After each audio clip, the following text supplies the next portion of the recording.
The use of role-playing in the classroom can be very useful. And no, I don't just mean people like this dressed in costumes. These are LARPers, and not so much students. Well, they may be students, I don't know. But role-playing can be very useful. It's very interactive, and students can really enjoy the activities involved. Like these people here. They're obviously involved in some sort of Renaissance fair, maybe a medieval festival of sorts. And that's the kind of activity students actually can get involved in.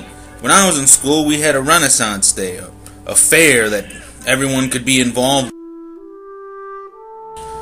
Maybe just like in my school, you'll be allowed to have like a medieval day or a Renaissance Day, where students will be able to take up weapons made out of foam and do battle to kind of simulate, the activities done back then.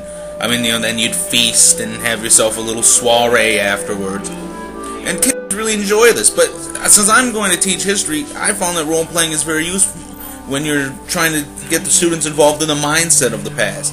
Like choosing a role of some historic figure and trying to explain why you did things. This is King Louis, from the French Revolution. You might try to think, hey, how's that going? And then you can show the conflicting views. This is Maximilian Robespierre.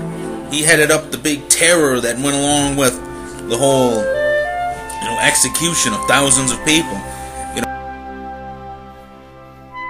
Such as Marie Antoinette here. I mean, she obviously got the short end of the stick on that one. But even though she might have not so much had a good stay, as you can see here with her head being held up in the air, it doesn't always end well for role-playing, but maybe that's part of it, is you can try and convince people to change your historic stance by debating. I mean, debating can be an excellent role-playing activity. Students can get up there and have themselves, debate as in, hey, don't execute me, or hey, I'm going to execute you. Like, you can take sides of a conflict that most of us know, like the Civil War. Someone can take the role as Abraham Lincoln, or someone can take the role as a Southern farmer and trying to make their right for slavery. Here you got Ulysses S. Grant. You could have someone pretend to be him, and then go on to a debate, with Robert E. Lee. And Robert E. Lee, he might try to say, hey, you should stop fighting us for some reason. And then, you just put into historical context.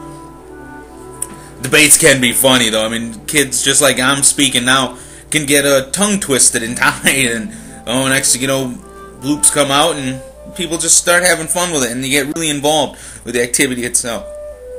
So role-playing can lead to a lot of good things. And debating is an excellent strategy. So, start thinking about role-playing maybe. It's very, very useful, and I found it very useful in the lessons that I have made, because children like to take part in interactive studies.